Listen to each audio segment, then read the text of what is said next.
friends and colleagues.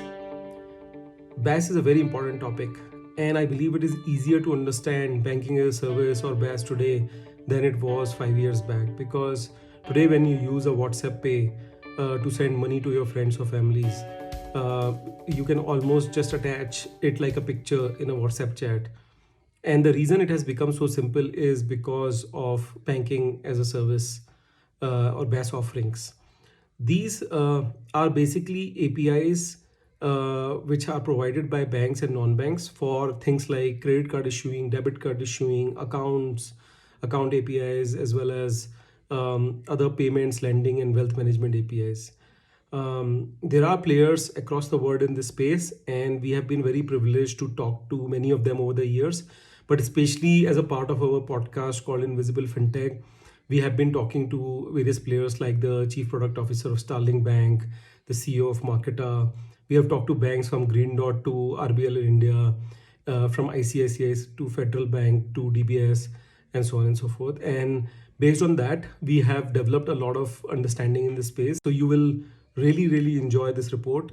Um, we believe that the customers today are asking for better experience, better explanation of terms and conditions.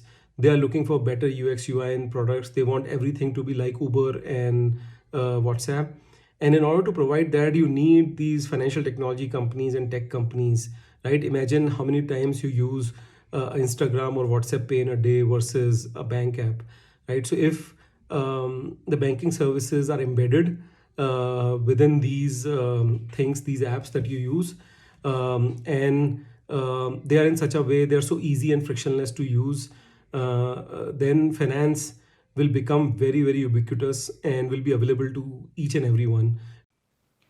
Hello, and welcome to the launch of Medici's Banking as a Service report. This is the second edition of our BaaS report.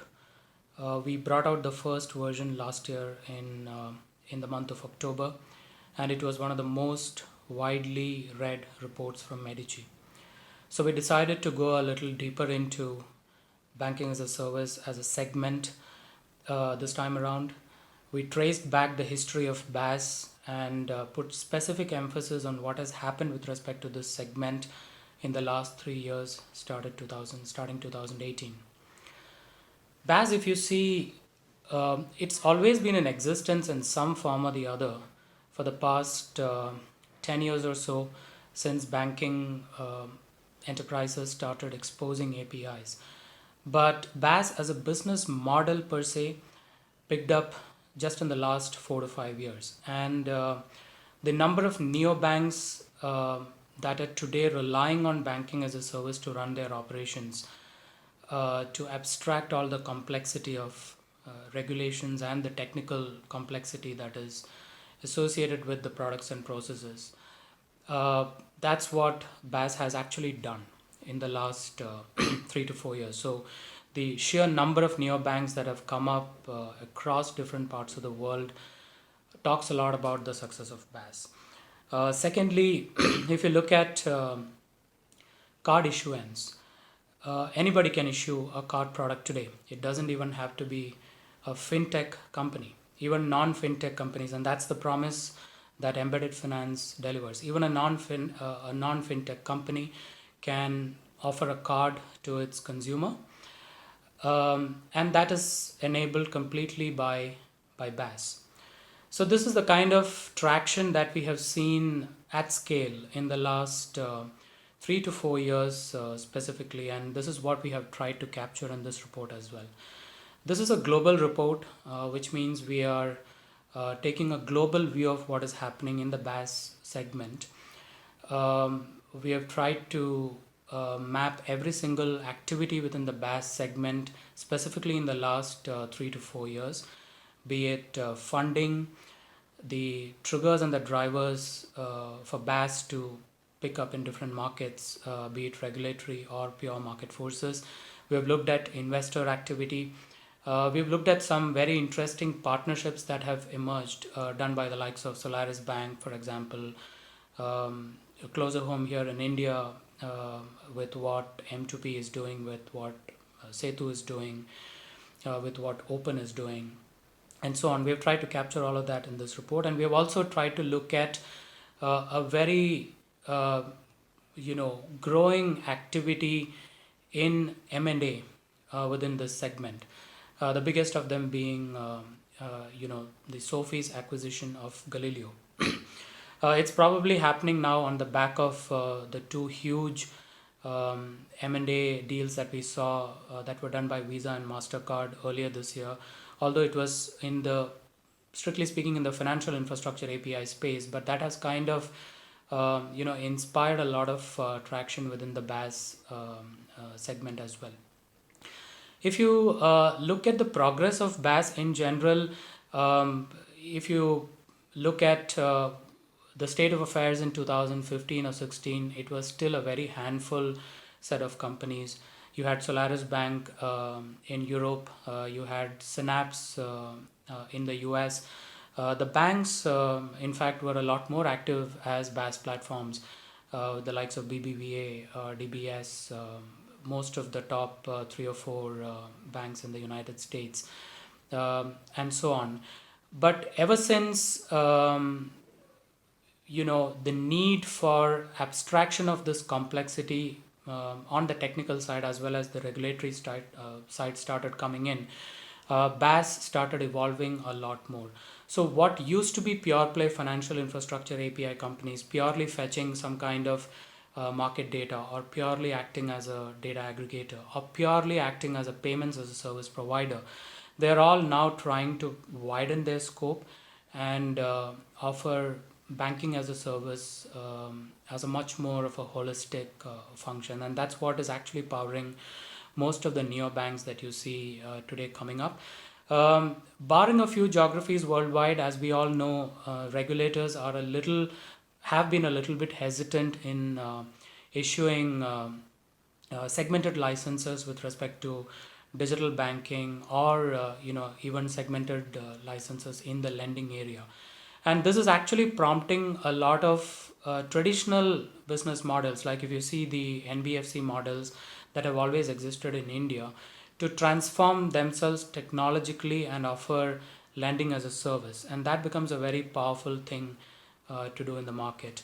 So it's not only about offering capital to companies that really need them, but also offering the technology infrastructure by abstracting all the complexity out. And what that does is, it enables most of these companies to then focus on pure innovation on the consumer side of things. Specifically, coming down into this report, we went a lot deeper into funding, especially since 2018. 2019 was kind of a watershed year, if I can say that, in for BaaS.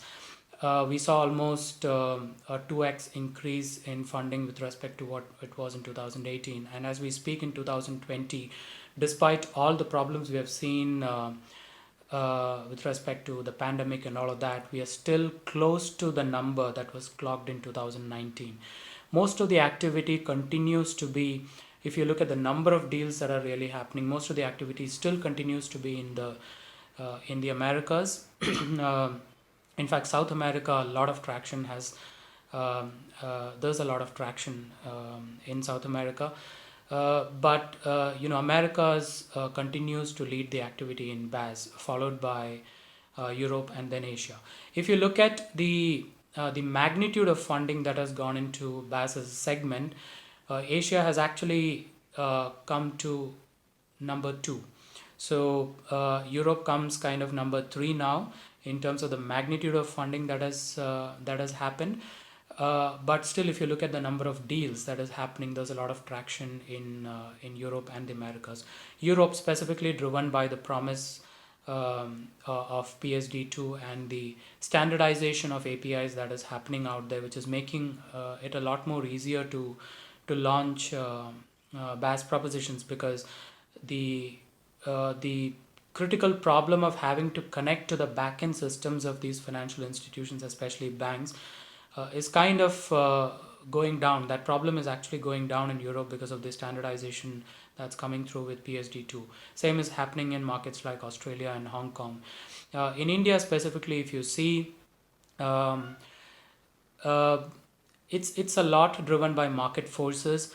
UPI was a huge success, and that kind of proved the model of market participants coming together and working on a common set of standards to offer anything in financial services in the form of APIs, be it payments, and now there's a lot of work happening on OCEN to make credit or financial inclusion in general, in a very standardized form. So that's the way things are being driven in a market like India. Account aggregators is another thing. So that's the way things are happening in certain emerging markets like India. Brazil is another market. Um, so that's largely how the heat map of banking as a service has been globally. Like I said, we have seen a lot of activity, a lot of emerging activity within M&A. It's a lot of acquisitions, a lot of interesting acquisitions that are happening. So, like I mentioned, Galileo was acquired by Sophie. Rails Bank purchased the Wirecard UK business, and so on. So, this is something that is a very interesting development in the last 12 months or so. And we have kind of looked at all of this in this detailed report.